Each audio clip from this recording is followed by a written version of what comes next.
Harper Calloway thought she had already lost everything there was to lose.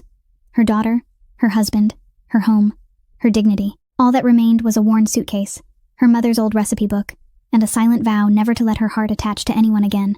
On the other side of Montana's endless dirt roads, a family was also falling apart, a powerful man drowning in his own silence, 2 children learning to survive without the sound of their mother's voice. It was supposed to be just a job. But some houses don't just need someone to cook and clean. They need someone to teach them how to breathe again. There are days when people wake up and don't quite know why. Harper woke because her body stirred on its own, because the morning light slipped through the curtains without asking permission, because the world kept spinning whether she wanted it to or not. But the will to live that hadn't come for a long time. 3 years since she buried her daughter. 2 years since she buried her husband. No one should ever have to bury a child. Everyone knows that. But knowing changes nothing.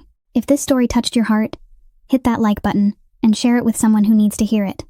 Subscribe to our channel so you never miss what happens next. Miriam's old car rolled slowly along the red dirt road, dust rising behind it like unspoken farewells drifting into the open air. Harper sat in silence in the passenger seat, her eyes fixed on the endless stretch of Montana fields beneath the heavy gray sky of October. The low hills were covered in dry yellowed grass, here and there broken by a solitary oak standing alone against the horizon. The landscape was beautiful in a sorrowful way, like a painting someone had finished and then quietly abandoned. Miriam glanced at her, her aging eyes filled with concern, yet she didn't speak for the first 10 minutes. She had been Harper's mother's friend, the only person who still kept in touch with her after everything that had happened. When her husband's family had thrown her out onto the street, Miriam had been the only one to open her door and take her in, and now she was the one who had found this job for her. Harper was grateful, but she had forgotten long ago how to say thank you. At last, Miriam spoke, her voice hoarse as though she were weighing each word carefully. "Killian Ashford," she said, "owns nearly half this county. His wife died last year from illness. 2 children, a boy and a girl. The house is large, but the silence inside it is larger." Harper didn't reply. She only gave a small nod. She didn't need to know more. She only needed a place to stay, a job to do, and enough money to disappear after 3 months. Miriam sighed and tightened her hands on the steering wheel. "He isn't a bad man, Harper," she continued. "He's just broken. Broken." Harper understood that word better than anyone. She had lived with brokenness for 3 years, had learned how to breathe when her chest felt crushed beneath invisible weight, had learned how to walk when her legs didn't want to move. She wasn't afraid of broken people. She was only afraid that she would try to mend them. The car turned onto a narrower road, old wooden fences lining both sides. Then suddenly the scenery changed. A large iron gate stood ahead, at least 3 meters tall, security cameras mounted on both sides. 2 men dressed in black stood guard, their faces as cold as stone.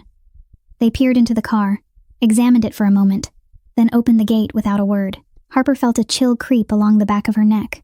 This wasn't an ordinary ranch. She knew that immediately. Farmers didn't need guards dressed in black. Ordinary families didn't need fences 3 meters high with barbed wire coiled across the top. But she didn't ask.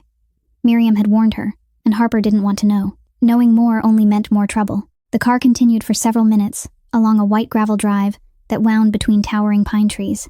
Then the house appeared at the end of the road, and Harper had to admit she held her breath for a second. It was a country-style mansion, vast and imposing, with a roof of reddish-brown tiles and oak columns framing the porch. It might once have been beautiful, she thought, but not now. Curtains were drawn tightly across every window, as if the house had closed its eyes and refused to look out at the world. The front lawn had grown knee-high, weeds tangled among withered flowers. The climbing roses along the fence had dried and died, their brittle branches reaching outward like skeletal fingers. The house still stood solid and grand, yet it carried the air of a place long abandoned, even though someone still lived inside. Miriam stopped the car at the steps, but she didn't turn off the engine. Harper understood, opened the door, and stepped out. She turned to look at Miriam one last time through the window. "You'll be all right," Miriam said, though her voice lacked conviction. "Just remember, don't ask too many questions." Harper nodded without speaking. She stood there watching Miriam's car turn around and drive away, red dust swirling before slowly settling back to the earth. When the sound of the engine faded and vanished completely, silence descended like an invisible wall.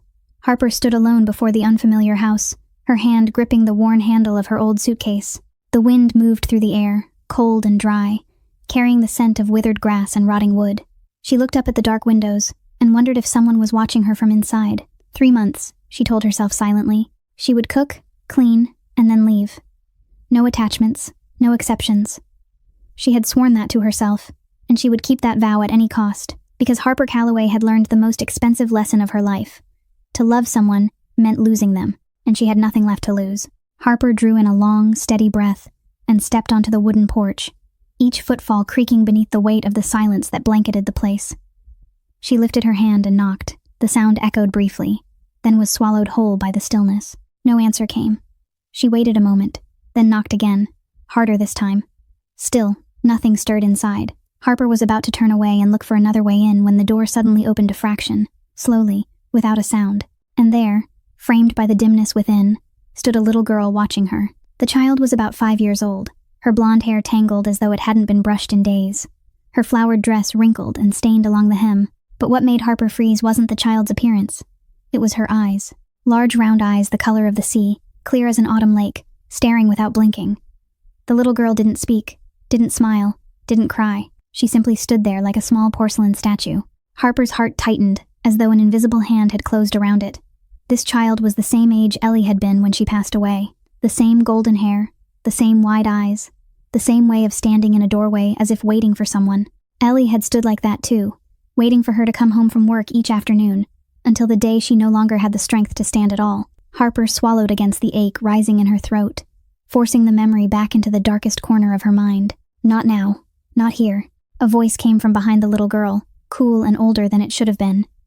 "You're the new housekeeper, aren't you? Come in. My father isn't home." Harper looked up. A boy of about 14 stood at the top of the staircase, tall and lean, his face angular, his gray eyes cold as steel. He wore a black t-shirt and jeans, his arms folded across his chest, studying her with indifference, as if she were nothing more than a new piece of furniture being delivered. This must be Connor, the son Miriam had mentioned. Harper stepped inside, and the smell of dampness struck her at once. It was the scent of rooms kept closed too long, of dust gathering thick in forgotten corners, of air that hadn't moved in weeks. Her eyes took a few seconds to adjust to the darkness. Every curtain was drawn tight, allowing only thin slivers of light to slip through. The house was vast and beautiful, just as it had appeared from the outside, with high ceilings, a sweeping oak staircase, and paintings hung along the walls. Yet everything lay beneath a faint gray film of dust, as though time itself had stopped here long ago. As Harper crossed the living room, she noticed something strange. Every family photograph had been turned face down against the wall, as if someone couldn't bear to look at the faces captured within. Only one photograph remained upright, placed on the mantel. In it was a blonde woman with a warm smile, her blue eyes identical to those of the little girl trailing behind Harper like a shadow. That must have been Catherine, the wife who had died. Harper stepped into the kitchen and had to steady herself to keep from sighing aloud. Dirty dishes were stacked high in the sink, nearly spilling over. Leftover food had formed a crust in pots abandoned on the stove. She opened the refrigerator and immediately had to turn her face away from the stench. The food inside had spoiled long ago. Vegetables shriveled, meat discolored. No one had cared for this kitchen in weeks, perhaps months. Throughout her quiet tour of the house, the little girl followed a few steps behind, silent and watchful. Each time Harper turned around, those large blue eyes were fixed on her, searching for something she couldn't quite understand. The child didn't demand, didn't question. She was simply there, patient and wordless, like a small shadow. Connor appeared at the end of the hallway, still wearing that same guarded expression. "Your room's in the back," he said, pointing toward the rear of the house. "There's a private bathroom, food's in the kitchen, if there's anything left worth eating." Then he turned and headed up the stairs without looking back. Harper wanted to call after him, wanted to ask something, but she didn't know what to ask. She watched the thin shoulders of the 14-year-old boy trying to carry the weight of a shattered family, and her chest ached again. She found her room at the end of the hallway. It was small and simple, with a narrow bed, an old wardrobe, and a window facing the backyard.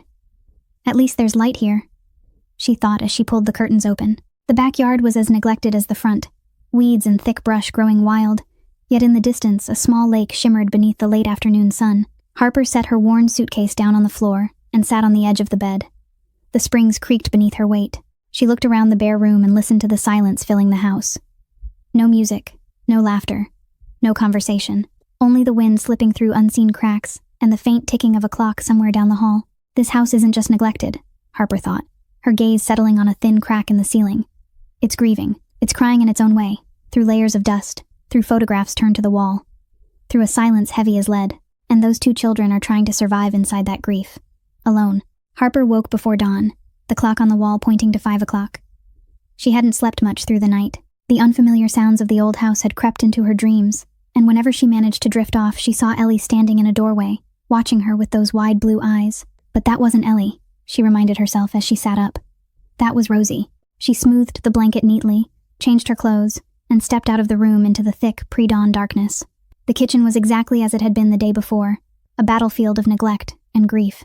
Harper stood there for a long moment, taking in the pile of dirty dishes, the grease hardened across the stove, the cobwebs stretching across the corners of the window. Then she rolled up her sleeves and began to work. She washed each plate, scrubbed each pot, wiped every corner of the kitchen with an energy she'd thought had drained out of her long ago.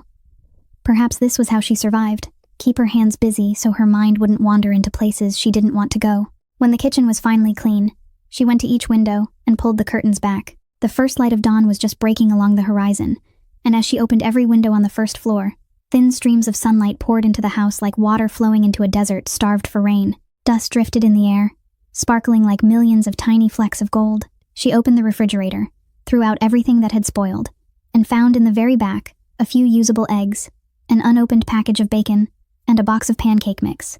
It wasn't much, but it was enough. She began to cook. The eggs hissed softly in the pan.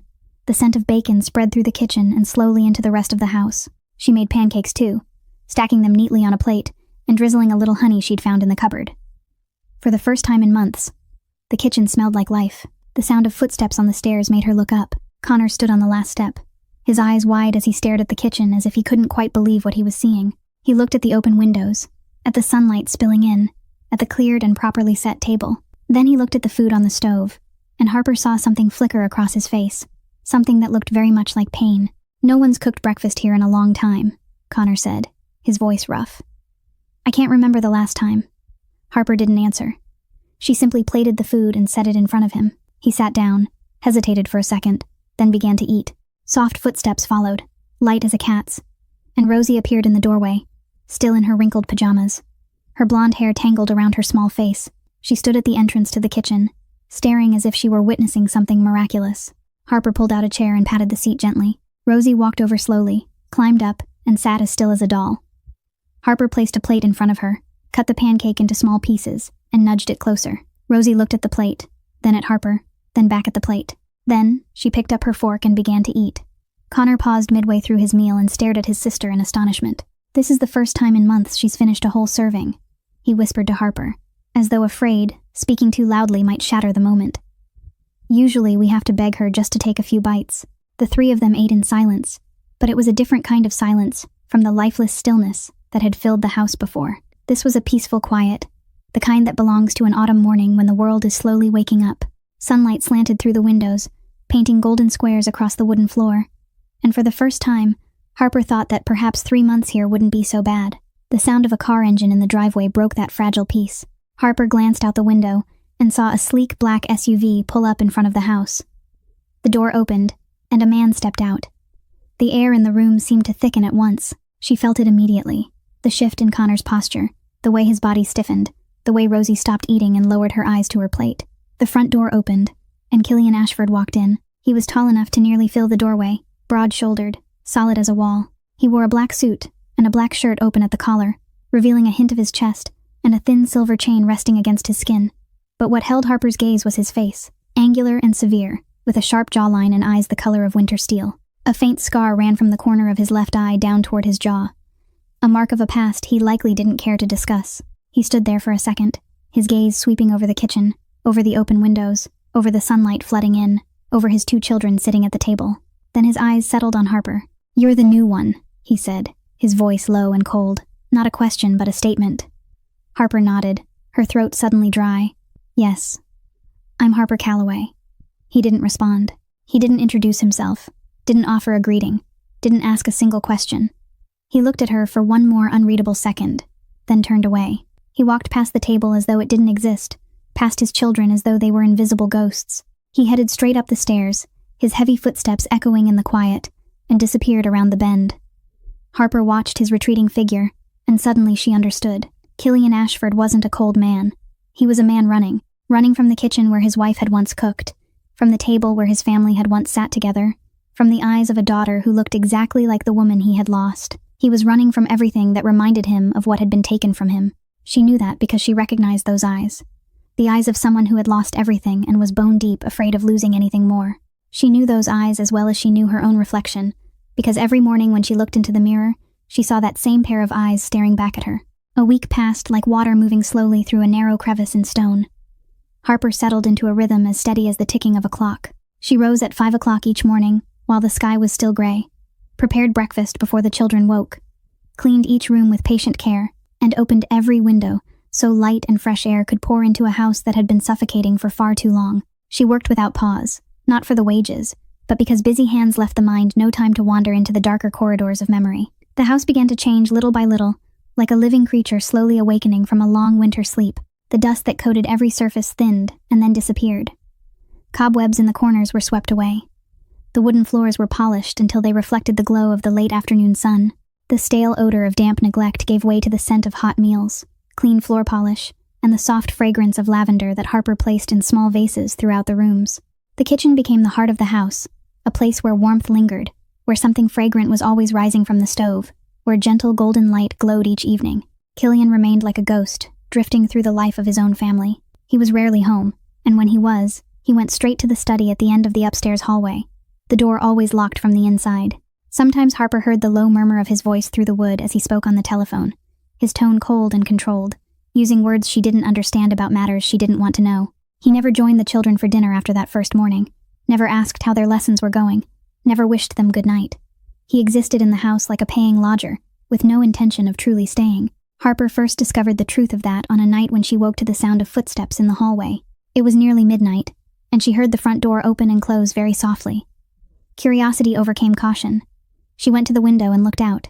In the faint wash of moonlight, she saw Killian's tall figure crossing the yard toward a small cabin about 50 meters from the main house. He opened the cabin door, stepped inside, and a light flicked on.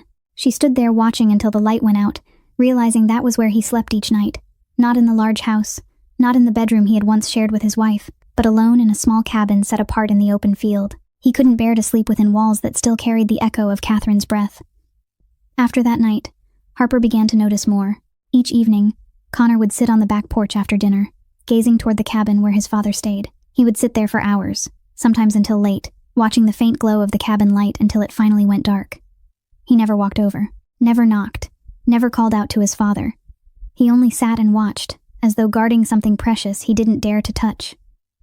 Rosie, meanwhile, began following Harper like a small shadow. Wherever Harper went, the little girl appeared quietly behind her, saying nothing, asking nothing, simply there.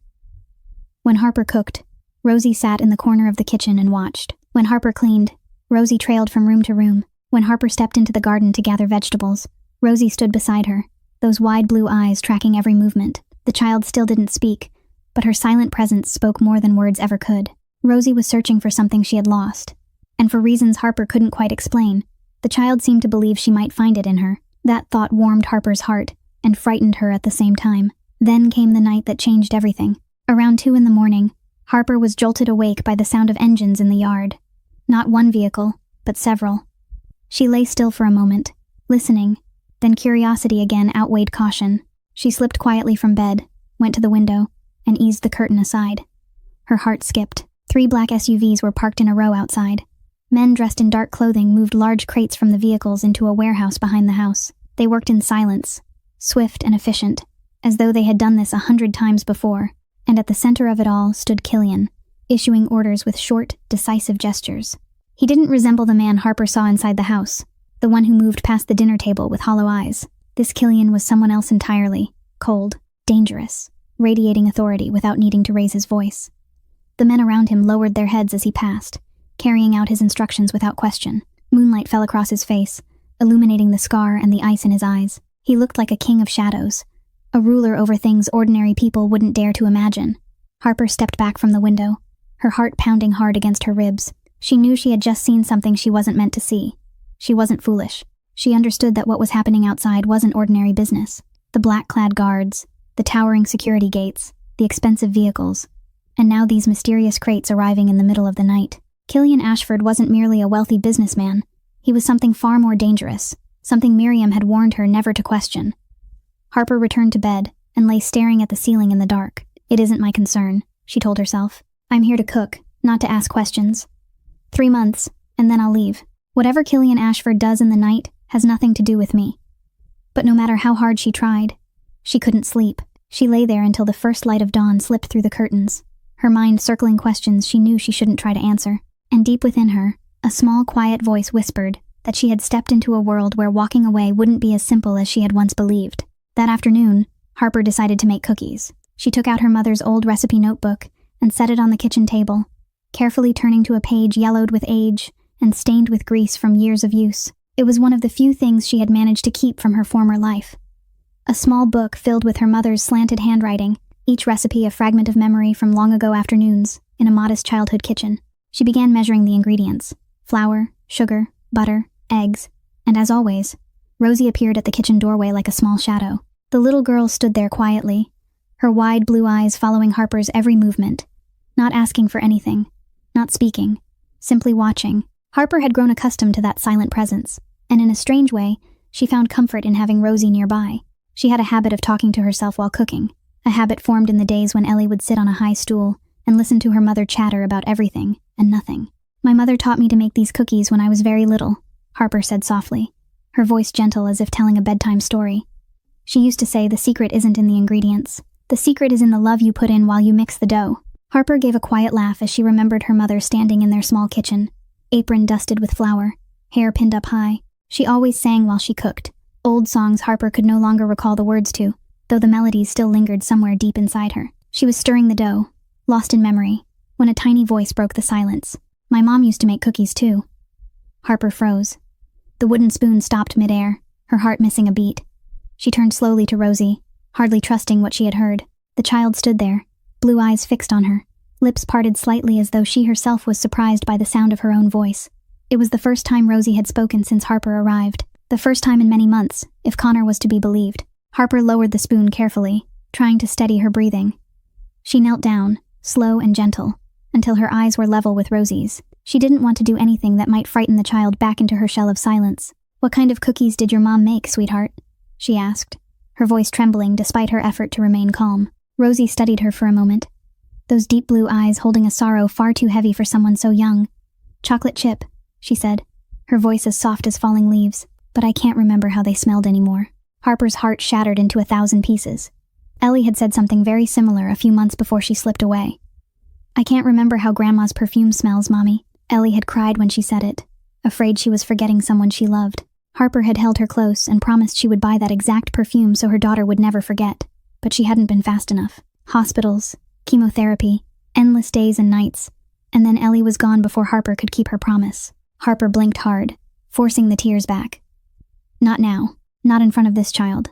Then we'll make a new smell to remember," she said, her voice thick but carrying a small smile.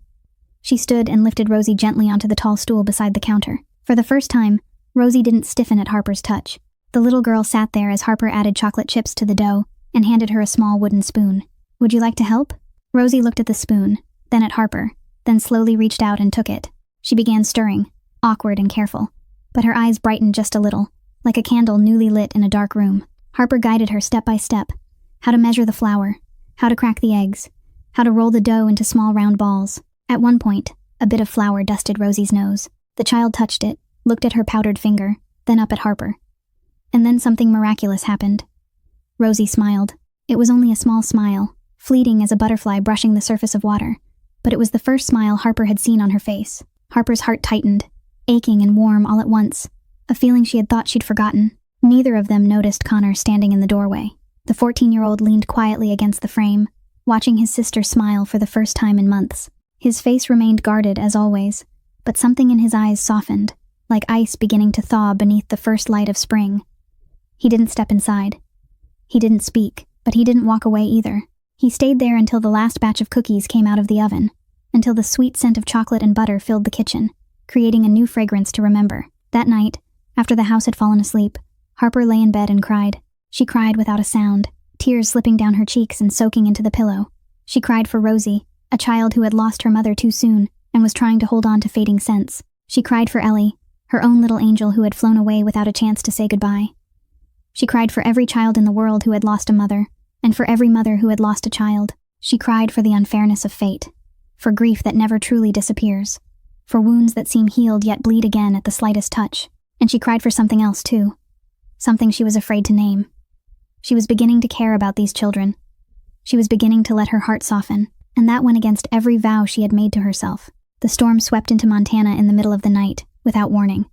The sky, calm only moments before, suddenly roared like a wild beast, shaken from sleep. Black clouds rolled in and swallowed the moon, and then the rain came down as if someone were pouring an entire ocean from the heavens. Thunder crashed again and again. Lightning tore the darkness into blinding shards of white, and the wind howled through the cracks in the house like a pack of wolves in the distance. Then the power went out. The house fell into complete darkness, lit only by sudden flashes of lightning that made the windows tremble in their frames. Harper lay awake in bed, eyes open, staring at the ceiling, when Rosie's scream split the night apart. It was the terrified cry of a 5-year-old child frightened to the marrow of her bones. Harper was on her feet instantly, her bare soles striking the cold wooden floor as her hand reached for the flashlight she kept beside her bed. She hurried into the hallway, the beam cutting through the dark as she made her way to Rosie's room at the end. She pushed the door open. In the thin circle of light, she saw Rosie curled on the bed, hands clamped over her ears, eyes squeezed shut, sobbing without breath. The small body shook violently, like a leaf caught in a gale. Harper didn't think. She moved on instinct. She crossed the room in 2 strides, sat on the bed, and gathered Rosie into her arms. The child stiffened for a second at the touch, then clung to Harper as if she were a life preserver in a raging sea. Tiny fingers fisted into her shirt, the little face buried against her chest, sobs breaking into desperate hiccups. "Hush now. It's all right," Harper whispered, stroking Rosie's back. "It's only a storm. I'm here.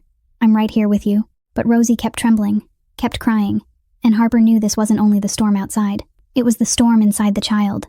The fear of being left alone, the memory of nights when her mother had held her through thunder. A mother who wasn't there anymore. Without pausing to consider, Harper began to sing, an old lullaby, soft and tinged with sadness, the same one her own mother had sung to her, the same one she had once sung to Ellie.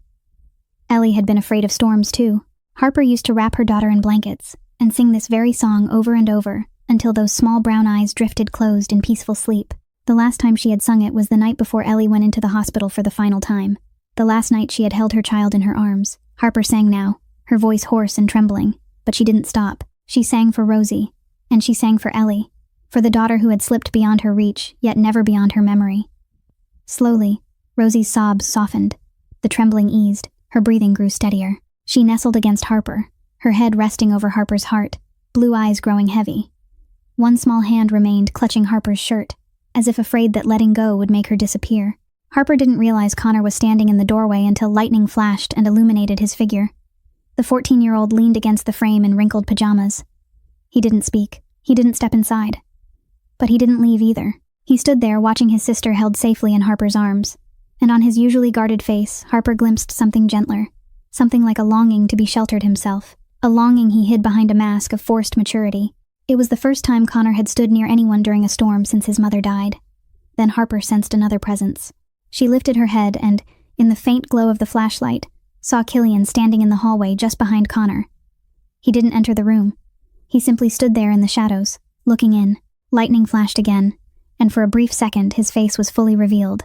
Pain, longing, and a fear so deep it seemed carved into his bones. He was watching his daughter held in another woman's arms, hearing her soothed by a voice that wasn't Catherine's, and he couldn't step forward. Not because he didn't want to, but because he didn't dare. Killian said nothing. He didn't come in. He didn't walk away. He remained there, silent as stone, standing guard from a distance in the heart of the night. The storm raged outside, yet inside that small room 4 souls were searching for peace in their own fragile ways. Harper held Rosie until the child fell asleep, until the thunder softened, until the first pale light of dawn slipped through the curtains. When she finally glanced toward the hallway, Killian was gone. The next morning, as Harper prepared breakfast, Rosie ran into the kitchen with eyes brighter than usual. "Daddy stood outside my door all night," she said in a small voice that carried something close to pride. "I saw him when I woke up before the sun came up. He was still there." Harper paused, looking at the child, then out the window toward the small cabin resting quietly beneath the early light. And she understood. Killian wasn't a father who abandoned his children. He was a father who loved them so fiercely, it frightened him. He was afraid to look into Rosie's blue eyes because they mirrored Catherine's, afraid to hold his daughter because it would remind him of holding his wife, afraid to love anyone again because he had already lost Catherine. He had stood outside that door all night, not because he didn't care, but because he cared too much to risk stepping inside. After the night of the storm, something in the house shifted. It wasn't a grand transformation, only small fractures forming in the wall of ice that had long surrounded this family. Harper sensed it in the way Rosie began to speak a little more, in the way Connor sometimes paused at the kitchen doorway instead of heading straight upstairs, in the way Killian was no longer entirely invisible, even though he still kept his distance. And so she decided to do something deliberate, something intentional. A real dinner, a family dinner the way a family was meant to have. Harper spent the entire afternoon in the kitchen. She took out her mother's recipe notebook and turned to the page for roasted chicken with potatoes, a dish her mother used to make on special occasions. She rubbed the chicken with herbs and butter, arranged the potatoes around it, slid the pan into the oven, and let the scent slowly fill the house. She prepared a salad, baked fresh bread, and made the sauce exactly the way her mother had taught her. When everything was ready, she began to set the table. She found a white tablecloth tucked in a drawer, still pristine as if it had never been used, and spread it across the large oak dining table. She placed white porcelain plates trimmed in gold that she had discovered in the cabinet, polished crystal glasses, and silverware she had carefully cleaned until it shone. She lit 2 white candles in the center, their flames flickering softly, and casting a warmth the house had been missing for far too long. It was the first time in more than a year that the dining table had been properly set. Harper called Connor and Rosie down for dinner. Rosie came running almost at once, blue eyes lighting up at the sight of the beautifully arranged table. Connor appeared a few minutes later, stopping at the foot of the stairs as he took in the room, surprise plain on his face. He didn't say anything, but he took his seat without being asked twice. Harper brought out the food, placed the dishes on the table, and sat down. She didn't expect Killian to come. He hadn't joined them for dinner since she arrived, always locking himself in his study, or disappearing somewhere beyond the house. But just as she was about to tell the children to begin, the sound of a door opening echoed from upstairs. The door to Killian's study. Harper looked up, and her heart skipped when she saw him standing at the top of the staircase. He looked down at the dining room, at the carefully set table, at the candlelight flickering, at his 2 children waiting. He hesitated, standing there as though locked in battle with himself. Behind him, Harper caught a glimpse of Hudson, Killian's right hand, murmuring something she couldn't quite hear. She saw Hudson give a small nod toward the stairs, as if urging him forward, and then Killian descended, 1 step at a time, slowly, as though each stair cost him something. He reached the table, pulled out a chair, and sat down. He didn't look at anyone. His eyes remained lowered to the plate before him, but he was there. For the first time in more than a year, Killian Ashford sat down to dinner with his children. The meal began in silence. The only sounds were the soft clink of silverware against porcelain, the quiet rhythm of chewing, the setting down of glasses. The air felt tight enough for Harper to sense it against her skin. She didn't know what to say, and clearly no one else did either. Then Rosie spoke. "Harper let me lick the spoon when we made cookies," she said, her clear voice breaking the silence. "I got flour on my nose. It was fun." Harper looked at Rosie, then at Killian. He was watching his daughter, and she saw something shift in his eyes. It was the first time he had heard Rosie's voice in months, the first time he had seen his daughter speak like a normal child, instead of lingering in silence like a ghost. His cold gray eyes shimmered in the candlelight, and Harper glimpsed a thread of warmth struggling through the ice. Connor suddenly spoke, his tone still guarded but no longer sharp. "Where did you learn to cook like this?" he asked Harper. It was a simple question, yet it was the first time he had initiated conversation beyond curt replies. Harper smiled faintly. "My mother taught me," she said. She kept a recipe notebook, wrote everything by hand, from simple meals to complicated ones. She used to say every recipe is a story, and when you cook, you're telling that story again. "Is she still alive?" Connor asked. "No," Harper shook her head. "She passed away when I was 16. But I still have the notebook. It's the most precious thing I own." There was a pause, then Connor nodded, as though he understood something that didn't need to be spoken aloud. He returned to his meal, and Harper realized this was the longest conversation she had ever had with him. The dinner continued with few words, yet the silence no longer felt so heavy. Rosie spoke more about helping with the cookies. Connor asked a few quiet questions about Harper's childhood in Montana, and Killian listened. He didn't speak, but he remained, and he listened.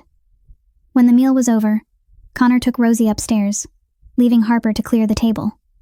She was stacking plates by the sink when she heard footsteps behind her. She turned and found Killian standing in the kitchen doorway. He studied her for a moment, his expression unreadable, yet something in his eyes had changed. "The food was good," he said. Just 2 words, his voice low and rough. Then he turned and walked out of the kitchen, out of the house, toward the cabin, as he did every night. But Harper stood at the kitchen window watching him, and she saw him pause halfway across the yard. He stood there for a moment, glancing back at the house, at the lit windows, at the place where minutes earlier he had sat at the table with his children. Only then did he continue on. 2 words, Harper thought as his figure disappeared into the cabin. Only 2 words. but it was more than Killian had said to anyone in that house since Catherine died, and somehow, that meant more than 1,000.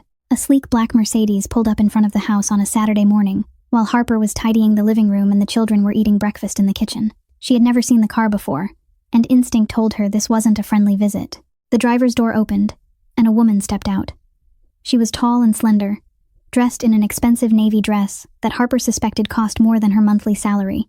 Her blonde hair was swept neatly into a low chignon, diamonds glinting at her ears and throat, and her blue eyes were sharp and cold as steel. The eyes were identical to Catherine's in the photograph above the fireplace, but without warmth, without kindness, only judgment.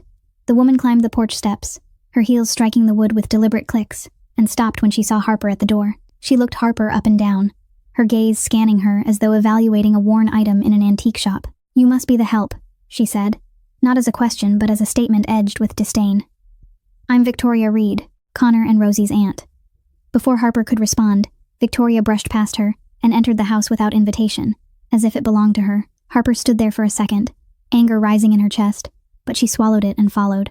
Victoria moved from room to room like an inspector surveying a scene. She ran a finger along tabletops to check for dust, peered into the kitchen, glanced around the living room, observing everything with critical eyes. When she noticed how clean and orderly the house was, surprise flickered briefly across her face before it vanished.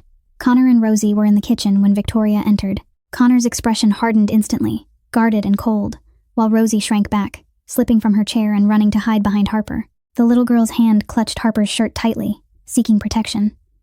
Victoria took a seat across from Connor and began firing questions. "How are your grades? Are you eating properly? Is your father home often?" Connor answered curtly, each word clipped and spare. "Fine. Yes. No." He didn't look at her. He didn't attempt politeness. Victoria turned to Rosie, attempting conversation. But Rosie pressed closer to Harper and said nothing. After several futile minutes, Victoria stood and faced Harper, her eyes icy. "I'm considering filing for custody," she said plainly. "These children deserve better than a father who can't even look them in the eye." Before Harper could reply, the front door opened. Killian stepped inside, and the temperature in the room seemed to drop at once. He halted when he saw Victoria, his face hardened into stone, his gray eyes cooling several degrees more. "Victoria," he said evenly. "Killian," she replied with equal chill. They faced one another like two wild animals measuring the distance before a strike. "My sister died from the strain of living with you," Victoria said, her voice trembling with tightly leashed anger. "The secrets, the danger. I won't let her children suffer the same fate. They're my children," Killian answered, his tone low and dangerous. "A father who sleeps in a cabin like a stable hand?" Victoria shot back with open contempt. "A father who doesn't speak to his own son for weeks at a time? The court can decide whether that qualifies as fatherhood." Killian didn't respond, but Harper saw his jaw tighten, his hands curl into fists at his sides. The tension in the air was electric, like the charge before lightning strikes. Victoria regained her composure, adjusted the strap of her handbag on her shoulder, and walked toward the door. At the threshold, she paused and looked back at Killian. "You have 2 months to prove me wrong," she said, "though I doubt you can."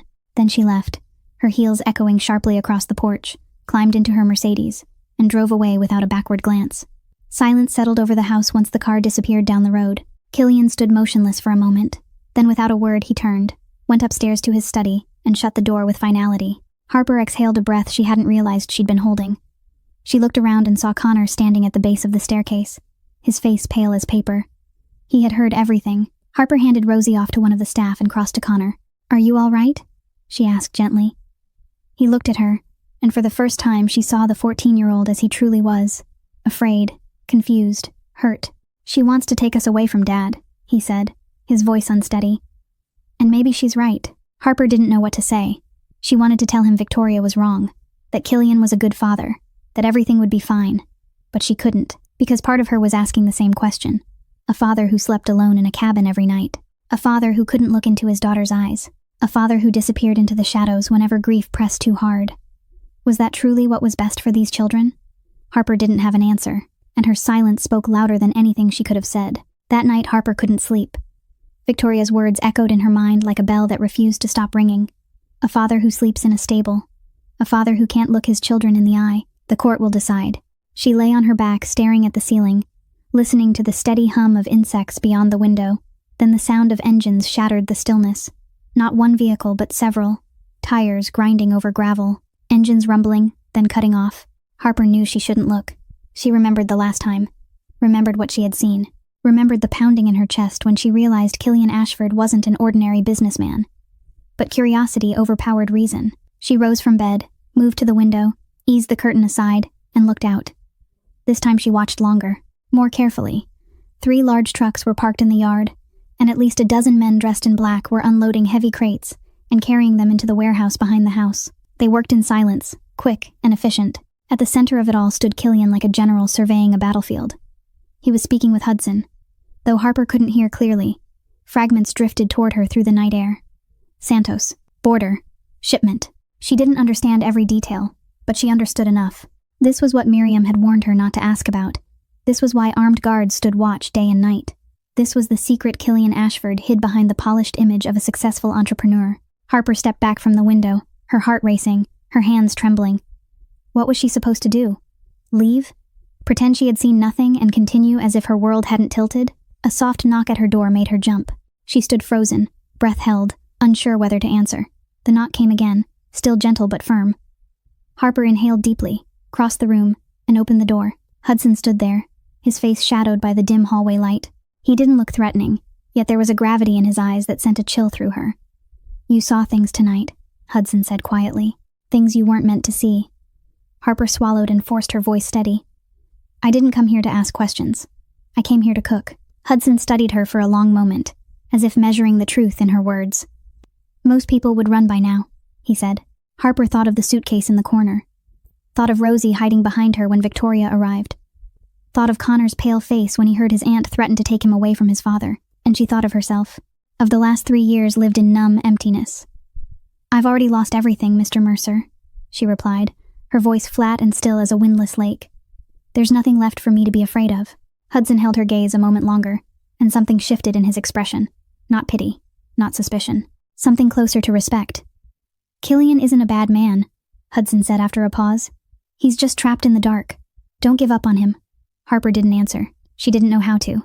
Hudson turned to leave but paused at the doorway without looking back. "Stay away from the windows at night, for your own safety. Santos has eyes everywhere." Then he disappeared into the hallway, his footsteps fading into silence. Harper remained standing there, staring at the empty space he had occupied. Santos, the name again. She didn't know who he was or how deep the danger ran, but she understood one thing. She had stepped into a world where walking back out wouldn't be simple. Instead of returning to bed, Harper moved down the hallway toward the children's rooms. She needed to see them, needed to know they were safe, though she couldn't explain why that mattered so much to her now. She paused at Rosie's door, which stood slightly ajar, and looked inside. Rosie slept curled beneath her blanket, clutching a worn stuffed bear. Her small face was peaceful in sleep, lips parted, breathing soft and even. She looked like a tiny angel, untouched by fear or sorrow in that moment. Harper stood there watching, her heart softening in a way that startled her. She eased the door closed and moved on to Connor's room. His door was shut, but she opened it slightly and glanced inside. Connor lay on his bed facing the wall. He wasn't asleep. Harper could tell, but he didn't turn around. Perhaps he lay there thinking, worrying about what Victoria had said, about what might happen to his family. Harper closed the door quietly and stood alone in the dark hallway. She should leave. She should return to her room, pack her suitcase, and be gone before dawn. That would be the sensible choice. She was only the housekeeper. Not family, not responsible. Yet her feet didn't move toward her room. They stayed rooted where she stood, as if nailed to the floor. In the darkness of that unfamiliar house, surrounded by dangerous secrets and grieving children, Harper understood something that frightened her more than Santos or midnight shipments ever could. She didn't want to leave. The incident happened at dinner, a few days after Victoria's visit. Harper had prepared a simple meal, and as had become her habit, she set the table for the whole family even though she knew Killian rarely appeared. But that evening he came downstairs. Perhaps Victoria's words were still echoing in his mind. Perhaps he understood that something had to change before it was too late.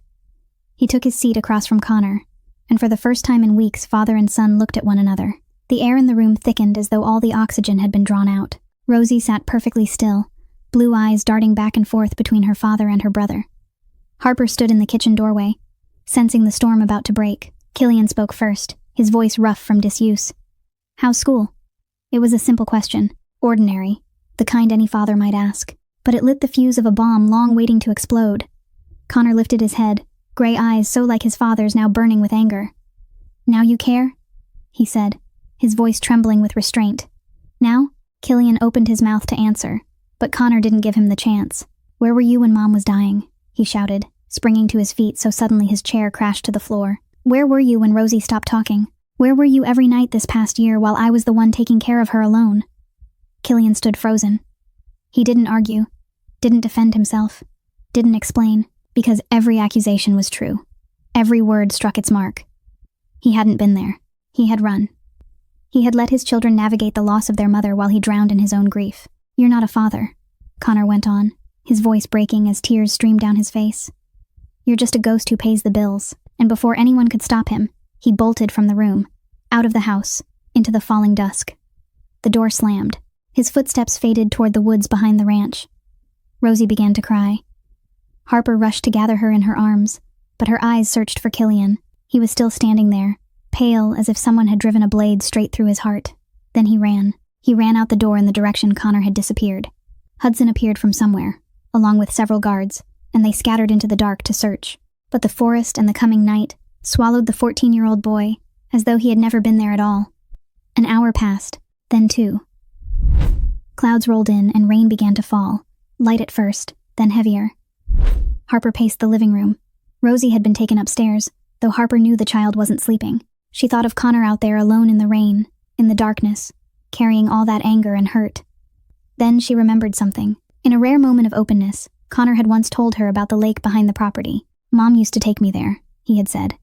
She said it was the quietest place in the world. Harper didn't hesitate. She ran outside into the rain to find Killian. She found him near the edge of the woods, his face drawn, his clothes soaked through. "I know where he is," she shouted over the downpour. Killian turned to her, gray eyes desperate. "How?" "Because I listen," she answered. They ran through the forest, branches whipping at their faces, mud slick beneath their feet. Rain poured down as if the sky itself had broken open. But neither of them slowed. And then they saw him. Connor sat at the edge of the lake, knees drawn up, shoulders shaking from sobs or from cold or both. He looked small there in the rain, no longer the boy who tried so hard to be grown, only a 14-year-old child in pain. Killian stopped a few steps away. He didn't speak. No apologies, no explanations, no promises. He simply walked forward and sat beside his son, letting the rain drench them both, letting silence speak what words couldn't. Harper remained at a distance beneath the trees, watching father and son sit together by the water. She saw Connor's shoulders continue to tremble, saw Killian sit rigid as stone. Then slowly, very slowly, Connor leaned his head against his father's shoulder. For the first time in more than a year, Killian didn't move, as if afraid the smallest motion might shatter the fragile moment. Then he lifted his hand and rested it on his son's back, leaving it there. They sat like that, 2 figures in the rain by the lake where Catherine had once brought her child. No words. None were needed. Sometimes silence is the only language capable of healing. Harper turned away, giving them the space they deserved. She walked back toward the house, rain streaming down her face. Yet she didn't feel cold. Her eyes were wet, but not because of the storm. It was late when the house finally settled into silence. Connor had been brought back, given a hot shower and dry clothes, and had fallen asleep from exhaustion after the storm of emotion. Rosie had been asleep for hours, curled around her worn teddy bear, unaware of what had unfolded. Harper sat alone in the kitchen, brewing a pot of tea to warm the chill that still clung to her bones from the rain. Her hair remained damp. She had changed her clothes, yet the cold seemed to have seeped deeper than fabric. She cradled the hot cup in both hands and stared out the window where darkness lay heavy over the garden. Soft footsteps sounded in the hallway, and Harper looked up. Killian stood in the kitchen doorway, his hair still wet, a fresh black shirt clinging to his broad shoulders, though he looked utterly spent. He lingered there a moment, as if debating whether to enter. Then he stepped inside, pulled out a chair, and sat across from her. It was the first time they had sat like this, not as employer and housekeeper, but as equals, 2 wounded souls carrying scars the world never saw. Harper said nothing. She rose quietly, retrieved another cup, poured tea, and set it before him. Killian looked at the cup, then at her. "How did you know where he was?" he asked, his voice rough. Harper settled back into her chair, hands wrapped around her own cup. "Connor told me about the lake," she said softly, "about how his mother used to take him there to watch the sunset. He said it was the quietest place he knew." Silence settled between them. Killian stared into the tea as it slowly cooled, turning the cup absently in his hands. Then he spoke, so quietly she almost missed it. "Do you have family, Harper?" The question was simple, yet it unlocked a door she had kept sealed for 3 years. She lowered her gaze to the reflection of the kitchen light in her cup and began. "I had a daughter," she said, her voice trembling faintly. "Ellie. She was 4 when she passed. Curly brown hair, always smiling. She loved to draw butterflies. She could sit for hours filling pages with wings in every color she could imagine." Harper drew a slow breath to steady herself. "Leukemia came out of nowhere. One day she was running in the yard. The next she was in a hospital bed with tubes everywhere. 8 months of fighting. 8 months of hope and heartbreak. And then one night she fell asleep and didn't wake up." Killian didn't interrupt. His gray eyes remained fixed on her, unblinking. "My husband, Jonathan, couldn't survive it," she continued. "He blamed me, said I hadn't cared for her well enough, that I should have caught it sooner. Then he turned to alcohol. 1 drink each evening became a bottle. Then more." She paused, swallowing. "The first time he hit me was on Ellie's first death anniversary. I was crying in front of her photograph. And he told me I had no right to cry because I was the one who killed her. Then he struck me." Killian's jaw tightened, a muscle flickering near his temple, but he remained silent. "He died in a drunk driving accident," Harper said, her tone almost detached. "I got the news while I was in the hospital from the bruises he'd left the night before. His family threw me out. They said I destroyed their son, their granddaughter. They took everything, the house, the money, even Ellie's photographs. I left with 1 suitcase and my mother's recipe book. That was all." The kitchen fell into deep quiet. Only the clock ticked against the wall, and the wind brushed the window. Harper kept her eyes lowered, afraid she might see pity in his face, something she despised. But when she finally looked up, she found no pity there, only recognition. "Catherine was sick for 2 years, Killian said at last, his voice low and strained. "I convinced myself I was protecting her by carrying everything alone. The business, the dangers, the threats. I thought I was shielding her, but the truth is, I was never there." He stared into the distance, beyond the walls. "She died while I was in an important meeting. By the time I reached the hospital, she was gone. She died holding a nurse's hand, not mine." They looked at one another across the kitchen table, across cups of tea gone cold, across confessions laid bare. They didn't need more words. They understood each other in the way only those who have walked through fire can understand. "You've done what I couldn't," Killian said after a long silence. "You made the children trust again." Harper's eyes shimmered, though she didn't cry. "Maybe because I'm not trying to be their mother," she replied gently. "I'm just here, that's all." Killian nodded slowly, and in that quiet exchange, something shifted between them. Not love, not yet, but connection, recognition, the fragile realization that neither of them was entirely alone in their grief anymore. Harper spent the entire week preparing for Rosie's birthday.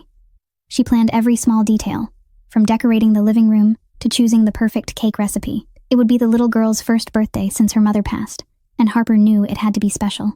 Not to replace the birthdays that came before, but to create a new memory, a new scent to remember. She baked chocolate chip cake using the recipe she and Rosie had created together that afternoon in the kitchen. The aroma of chocolate and butter drifted through the house from early morning, and for the first time, the house smelled like a birthday celebration. Connor, though he maintained his guarded expression, woke early to blow up balloons. He didn't say much, but he was there, sitting in the corner of the living room with a pile of brightly colored balloons, inflating them one by one with a patience Harper hadn't known he possessed. And what surprised her most was Killian. He didn't disappear into his study as usual. He stayed home all day, awkward and uncertain, trying to help in his own way. Harper caught sight of him standing in the corner of the living room, attempting to tie a ribbon onto a cluster of balloons, hands accustomed to holding weapons and signing contracts now fumbling with a strip of pink satin. The sight was both faintly amusing and deeply moving. The party took place in the afternoon. Rosie wore a white dress Harper had carefully washed and pressed, her golden hair brushed smooth and tied with a pink bow. She looked like a small angel, blue eyes shining when she saw the decorated room. When Harper carried in the cake with 6 candles glowing, the family sang happy birthday. Connor's voice was low and slightly embarrassed. Killian's was rough, unused to singing, but they sang. For the first time in more than a year, music filled the house. Rosie closed her eyes, made her wish, blew out the candles, and opened them again with the brightest smile Harper had ever seen on her face. When it was time for presents, Rosie received a large box from Killian. She tore at the wrapping paper with the eager excitement of a 6-year-old. When she saw what lay inside, she fell silent. It was a doll with shining blonde hair and bright blue eyes, dressed in a pristine white gown. "The doll looks like Mommy," Rosie whispered, hugging it to her chest.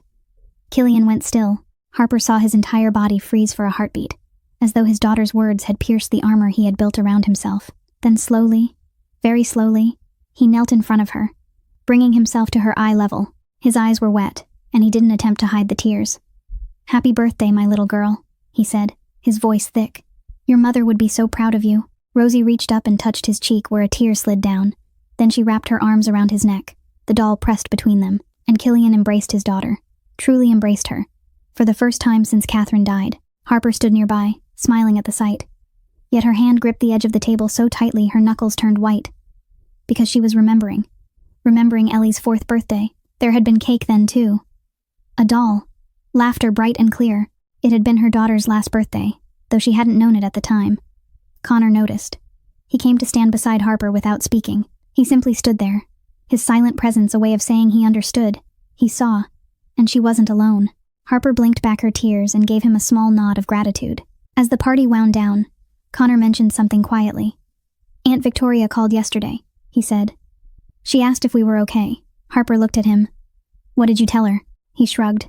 "I told her we're fine, but I don't think she believed me." The words lingered in the air, a reminder that the threat remained, that the 2-month deadline Victoria had given was ticking away. That evening, after the children had gone upstairs, Harper stood on the porch looking at the stars. The sky was clear, scattered with countless points of light against velvet black. She heard footsteps behind her, and knew it was Killian before he spoke. "I know today was hard for you," he said, standing beside her, gazing upward. Harper didn't deny it. "Rosie deserves happiness," she replied softly. "That's what matters most." Silence settled between them for a moment. Then Killian did something she hadn't expected.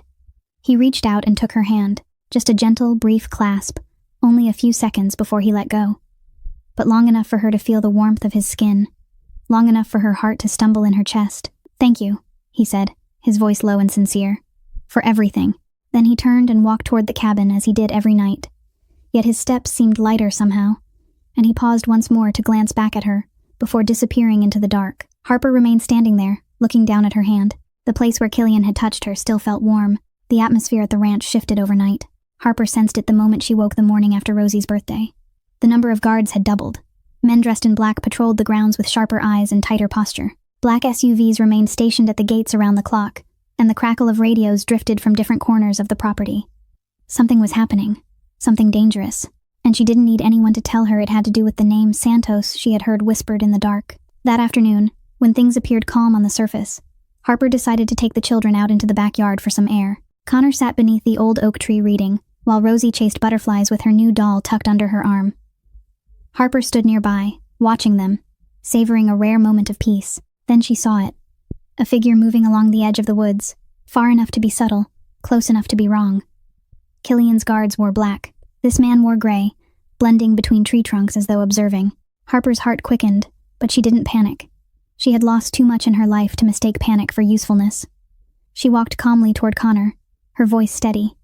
"Connor, take Rosie inside. Don't run, just walk." Connor looked at her once and understood immediately. No questions, no hesitation. He rose, took Rosie's hand, and led her toward the house with casual composure, as if they were only going in for a drink of water. Harper stayed where she was, eyes still on the tree line, then located the nearest guard and reported what she had seen, describing the man's position and direction precisely. The security team responded at once, sweeping the woods, but by the time they reached the area, the stranger had vanished as though he had never existed.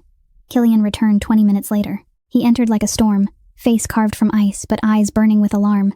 It was the first time Harper had seen him truly afraid, not for himself, but for the people inside the house. He found her immediately and questioned her carefully. "What did you see? When? Where? How close?" Harper answered with calm clarity, omitting nothing. When she finished, Killian held her gaze a moment and nodded. "You didn't panic," he said, not as a question but as recognition. "Panic helps no one," she replied. Orders followed swiftly. "From now on, no one leaves the house without clearance. The children don't go outside alone. Every window locked after dark." He spoke in low, urgent tones with Hudson, before retreating to his study to make calls. When Killian left, Hudson lingered with Harper. He studied her with an unreadable expression. Before Catherine died, he was different. Hudson said quietly, "He used to make breakfast for the kids. He used to laugh. He used to live." Harper listened without interruption. "You're bringing him back," Hudson continued. "Don't leave." Harper looked at him. "I'm just the housekeeper." Hudson's mouth curved faintly, though his eyes remained serious. "We both know that's no longer true." Then he walked away to direct security, leaving her alone with thoughts she wasn't ready to untangle. She stood by the window watching dusk settle, wondering how deeply she had stepped into this world. That night, long after the house had fallen quiet, Harper woke thirsty. She slipped from bed and walked downstairs for water. As she passed Killian's study, she noticed something unusual. The door wasn't locked. It was slightly open, dim light spilling into the hallway. It was the first night in 14 months that Killian hadn't gone to the cabin. Harper paused and glanced through the narrow opening. Killian sat in the large leather chair by the window, the room otherwise dark, moonlight casting pale silver across his profile. He wasn't asleep. He simply sat there, watching the night, like a sentinel guarding the house. His back was straight, his shoulders rigid, as if waiting for something to happen. Harper understood. He hadn't gone to the cabin because he wanted to be near his children, near her, near the people he was trying to protect. He couldn't protect them from 50 meters away. And perhaps, after everything, he had finally realized that running from the house didn't help him escape grief. It only distanced him from those who needed him most. Harper didn't disturb him. She moved quietly to the kitchen, poured herself a glass of water, and returned to her room. Before she lay down, she glanced out the window toward the dark cabin resting alone in the field. She allowed herself a small, private smile. Tonight, the cabin was empty. And that meant more than any words ever could. It was 2 o'clock in the morning when the alarm tore through the silence. The siren shrieked sharp and merciless, slicing the night like a blade. Red lights flashed along the hallways, staining the walls in the color of danger. Harper shot upright in bed, her heart slamming against her ribs, survival instinct rising before her mind could catch up. Her door flew open. Killian stood there, his face carved from ice, his gray eyes burning. He was dressed in black from head to toe, and for a brief second, Harper caught the glint of something at his waist she didn't allow herself to dwell on. "Safe room," he said, clipped and decisive. "Now, take the kids." He offered no explanation. He didn't need to. His voice was cold, but his eyes said something entirely different. "No one will touch you." Then he turned and vanished into the chaos echoing from outside. Harper didn't waste a second. She ran to Connor's room first. The 14-year-old was awake instantly, eyes alert, too accustomed to emergencies for someone his age. Then she hurried to Rosie's room, lifting the sleepy child into her arms. Rosie blinked, confusion turning to fear as the siren wailed. "Harper," she whispered, trembling. "What's happening?" "It's all right, sweetheart," Harper murmured, steady though her pulse raced. "We're playing hide and seek." Hudson appeared at the end of the hall and motioned them forward. They rushed downstairs, through a hidden door behind a bookshelf Harper had never known existed. Beyond it, a narrow staircase led underground to a reinforced steel room, lit by dim emergency lights, lined with water containers and supplies. Hudson ushered them inside, gave Connor a quick set of instructions, then shut the heavy door. The lock engaged with a solid metallic finality. They were sealed away from whatever unfolded above, but the sounds reached them anyway. Gunfire cracked in the distance, sharp and brutal. Engines roared, glass shattered. Rosie began to cry, small shoulders shaking in Harper's arms. Harper held her tight and began speaking softly about the stars. "Do you know," she whispered, her tone calm and rhythmic, "that there are billions of stars in the sky? Each one is a sun, and around each sun there could be worlds with creatures we've never imagined." Connor stood near the door, gripping a baseball bat he'd grabbed on the way down. His hands trembled. Harper could see it clearly, but he didn't lower the bat. "I'll protect you, Rosie," he said, forcing steadiness into his voice. "You're safe." The gunfire raged, then faded, then fell silent. The quiet that followed felt heavier than the noise. 1 hour passed. Then 2. No footsteps, no voices, no knock at the door. Waiting became its own kind of torture, each minute stretching unbearably long. "Is Dad okay?" Rosie asked in a broken whisper, eyes red from crying. Harper swallowed hard. "He'll come back," she said. "He always comes back." She didn't know if it was true. She didn't know where Killian was or whether he stood uninjured. But she had to believe. Rosie needed her to believe. Connor needed her to believe. And she needed that belief to keep from collapsing. Then came the sound of metal against metal. The lock disengaging. Connor sprang to his feet, raising the bat, positioning himself in front of Harper and Rosie, like a thin but determined shield. The door opened. Killian stood there. His black shirt was torn at the shoulder, revealing a long cut along his arm. Blood dried into dark streaks. His face was smeared with dirt, his hair disheveled. But he was alive. He stepped into the room and saw them. Harper holding Rosie, Connor standing guard with a bat. Something broke in his eyes. He dropped to his knees before them without a word and pulled all 3 into his arms. Harper, Rosie, Connor, all of them. He held them fiercely, almost desperately, as though letting go might cause them to vanish. For the first time, they were inside his embrace, like a family. "It's over," he said hoarsely. "You're safe now. I won't let anyone hurt you." Then he looked at Harper, eyes red, voice lower but unshakable. Any of you. Harper felt the rapid beat of his heart through the fabric of his shirt, the heartbeat of a man who had fought the night to protect what mattered most. And in that moment, she understood something undeniable. She wasn't only the housekeeper anymore. She was part of this family, whether she was ready to admit it or not. In the days after the attack, the house changed completely. Not the slow change that had come before, not the gradual cracking of small fissures along the frozen walls, but something sudden and unmistakable, as if that terrible night had shattered every barrier Killian had built over the past 14 months. He no longer disappeared into his study or retreated to the cabin. Each morning he came downstairs for breakfast with the children, sitting at the head of the table, asking Connor about his schoolwork, listening as Rosie described her dreams in careful detail. Each evening he read to Rosie before bed, his voice low and slightly awkward from lack of practice. Yet he stayed there, seated beside his daughter, turning each page until her blue eyes drifted closed. Connor and his father began repairing the fence behind the house together, not because the fence was in urgent need of repair, but because it gave them a way back to one another. Harper watched from the kitchen window as father and son stood side by side beneath the late afternoon sun, Killian hammering nails into place while Connor handed them over and steadied the boards. They did not speak much, only worked in silence, yet it was a different kind of silence, one that felt steady and companionable, rather than strained with resentment. There was a moment Harper witnessed that she would never forget. Killian paused to show Connor how to drive the nail straight, then rested his hand on his son's shoulder. Just for a second, a small and almost fragile gesture. Connor did not pull away. He allowed his father's hand to remain there, even tilting his head slightly toward the touch, as though leaning into a warmth he had been without for far too long. 3 months. The deadline Harper had set for herself had come and gone. 3 months to cook, to clean, and then to leave. No attachments, no exceptions. That was the agreement she had signed with herself the day she arrived. That afternoon, Harper stood in her room, staring at the old suitcase in the corner. It remained where she had placed it on her first day, a thin layer of dust resting on its surface from weeks of neglect. She stepped forward, pulled it out, and laid it on the bed. 3 months, she whispered to herself. That was the agreement. Cook, clean, and then go. No attachments, no exceptions. She opened the suitcase and began folding her clothes one by one, placing them neatly inside. Her hands moved mechanically, as if working quickly enough might keep her from thinking, from feeling the quiet fracture spreading through her chest. The sound of her door opening made her stop. She turned her head and saw Rosie standing in the doorway. The child's wide blue eyes were rimmed with red, her lips trembling as she looked at the open suitcase, and then at Harper. "Are you leaving?" she asked in a voice no louder than a breath, filled with fear and quiet desperation. Harper froze, still holding a blouse, unable to move, unable to speak. "Please don't go," Rosie said, tears slipping down her cheeks. "I don't want you to leave. You're like..." She did not finish the sentence, but Harper understood. "You're like a mother, not a replacement for Catherine, never that, but someone warm, someone safe, someone who was here when she needed her." And Rosie was terrified of losing that all over again. The blouse fell from Harper's hand. She did not remember crossing the room, only that a moment later she was kneeling in front of Rosie, pulling the child into her arms, and she wept. She wept for Rosie, a little girl who had lost her mother and was afraid of losing someone else.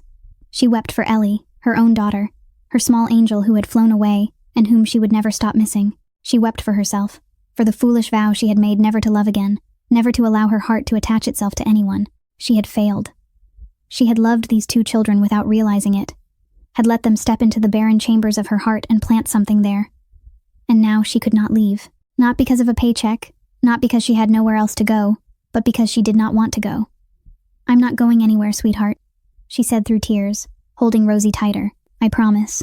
Rosie clung to her, small fingers gripping Harper's shirt just as she had clung during the storm, and they remained there, the 2 of them, a child who had lost her mother, and a mother who had lost her child, holding each other, and crying for what had been taken, and for what had somehow been found again.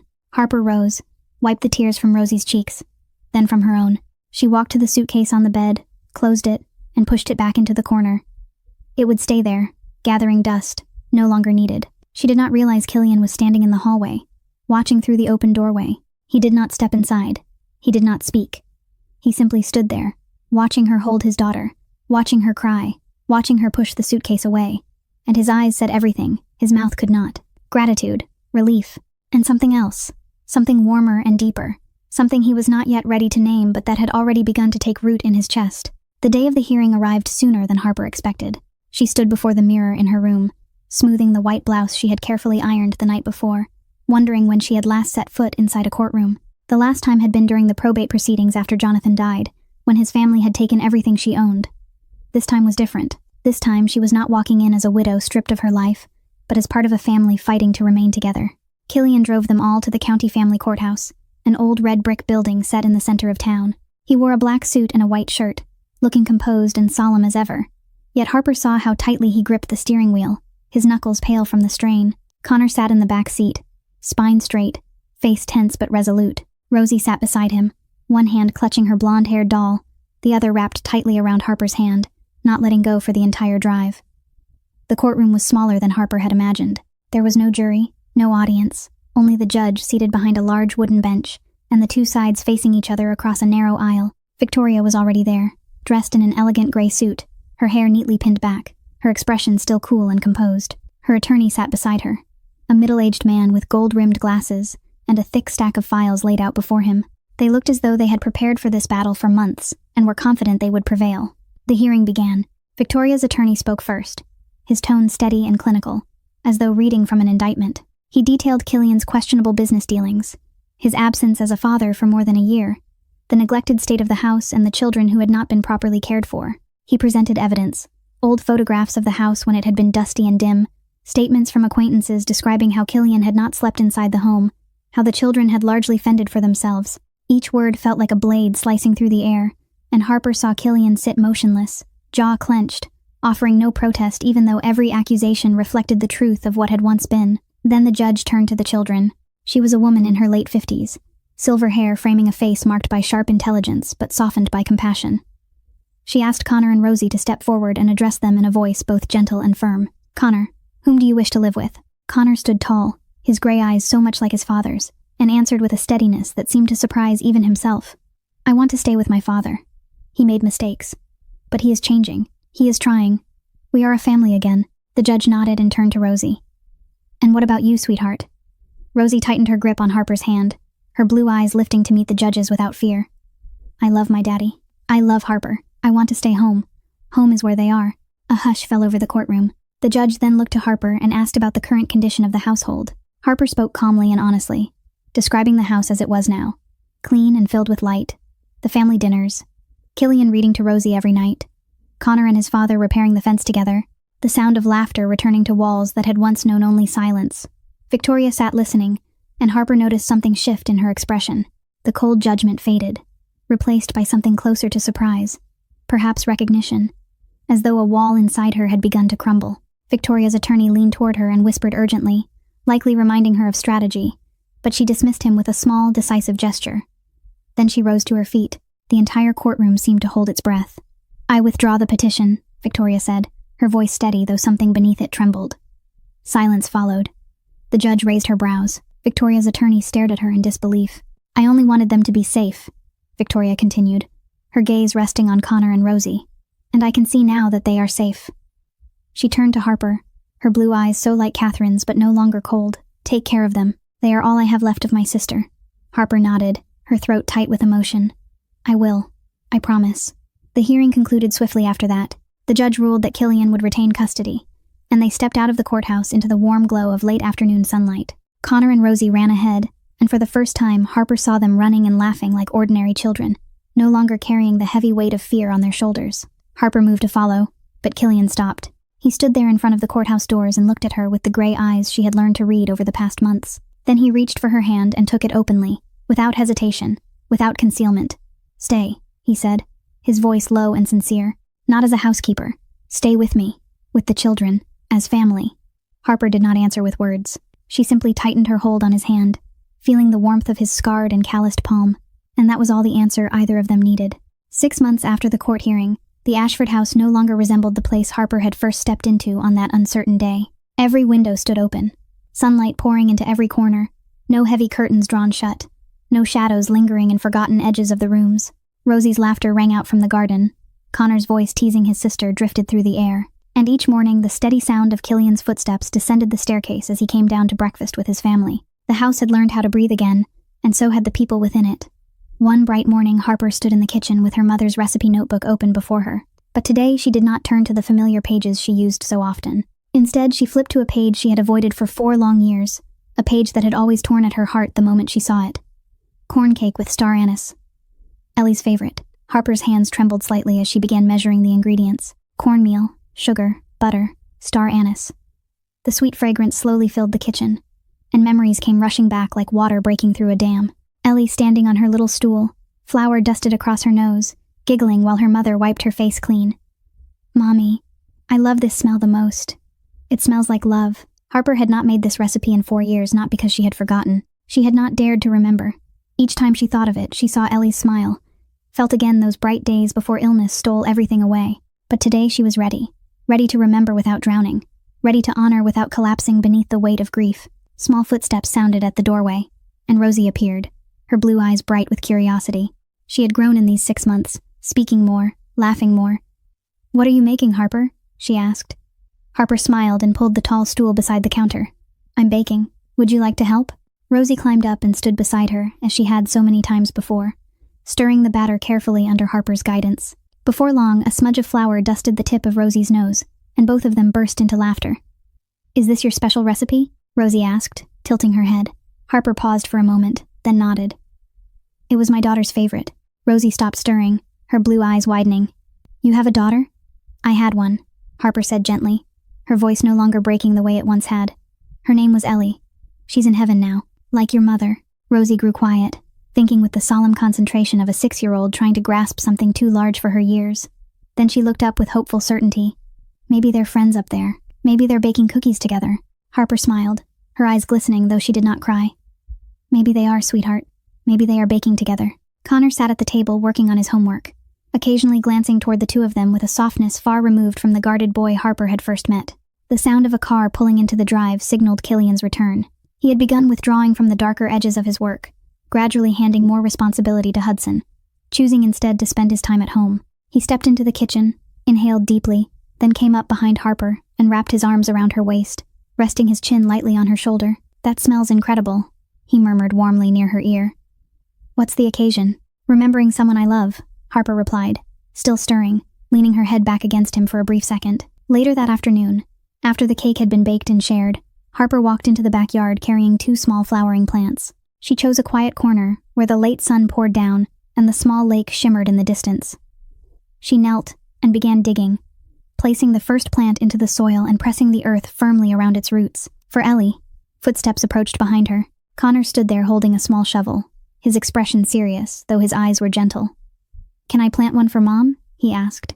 Harper nodded, warmth spreading through her chest. "Of course." Rosie ran over with a little watering can, her dress already smudged with dirt from an afternoon of play. "I want to help too." Killian stood beside them, not digging, simply watching, but he was there, present, part of the moment, just as he had become part of this family. The 4 of them stood before the 2 small beds of flowers as the sun dipped low, painting the horizon in shades of orange and rose. One bed for Ellie, one for Catherine, one for those who had gone, one for those who remained. "We don't forget them," Harper said softly, her voice steady and sure.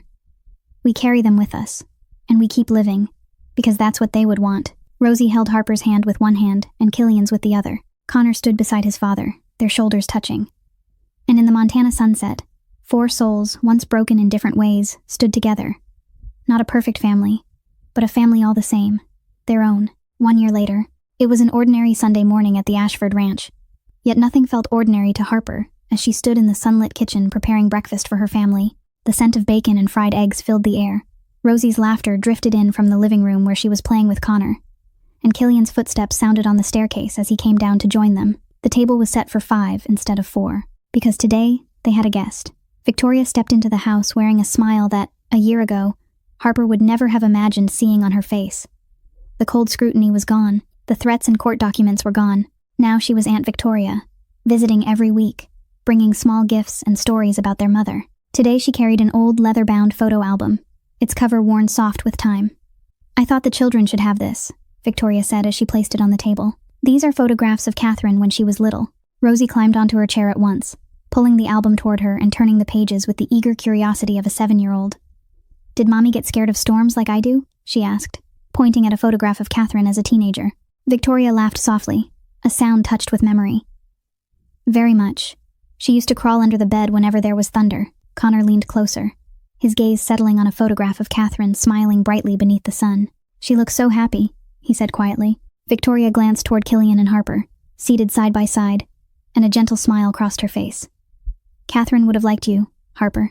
My sister always said Killian needed someone who could pull him back out of the dark. Breakfast continued with laughter and stories of Catherine, memories that could now be spoken without reopening wounds too raw to bear. Victoria stayed until nearly noon, then drove away after promising to return the following week. When the sound of her car faded, Harper stepped onto the porch and looked out across the ranch bathed in morning light. The green fields stretched toward the horizon, cattle grazed peacefully in the distance, and the two small flower beds at the edge of the garden bloomed in bright color. She thought of the old suitcase she had once brought with her, the one packed with a vow never to grow attached. It was somewhere in storage now, gathering dust, forgotten. She no longer needed it. Killian came out onto the porch and stood beside her, his shoulder brushing hers. They remained there in a companionable silence, the kind shared by people who no longer needed words to understand one another. "What are you thinking about?" he asked. Harper kept her eyes on the house she had once entered as a stranger, the house that had become her home. That some houses do not just need someone to cook and clean, they need someone to teach them how to breathe again. "And what about you?" Killian asked gently. Harper turned toward him and smiled, the first smile in many years that felt entirely unburdened. "I needed them to teach me how to live again." Killian took her hand, his rough, warm palm closing around hers. They stood together, looking out over the endless green fields where two children ran laughing, their voices bright in the wind. In the end, it was never about what they had lost. It was about what they could still plant and grow together. Harper and Killian's story reminds us that even when life drives us into its darkest corners, light remains if we are brave enough to open our hearts to it. Family is not always those bound by blood, but sometimes those who find one another among the broken pieces and choose to mend together. Love does not mean forgetting the ones we have lost. It means carrying them within our hearts and continuing to live in the way they would have wanted. How did this story touch your heart? Have you ever felt as though you lost everything, only to discover hope where you least expected it? Please share your thoughts in the comments below. We would truly value hearing your stories and reflections. If this story brought you even a small measure of warmth, please consider subscribing to our channel, liking this video, and sharing it with those you love, so that we may continue bringing meaningful stories to you each day. Thank you sincerely for listening until the very end. We wish you and your family health, joy, and peace each day. Goodbye, and we look forward to seeing you in the next video.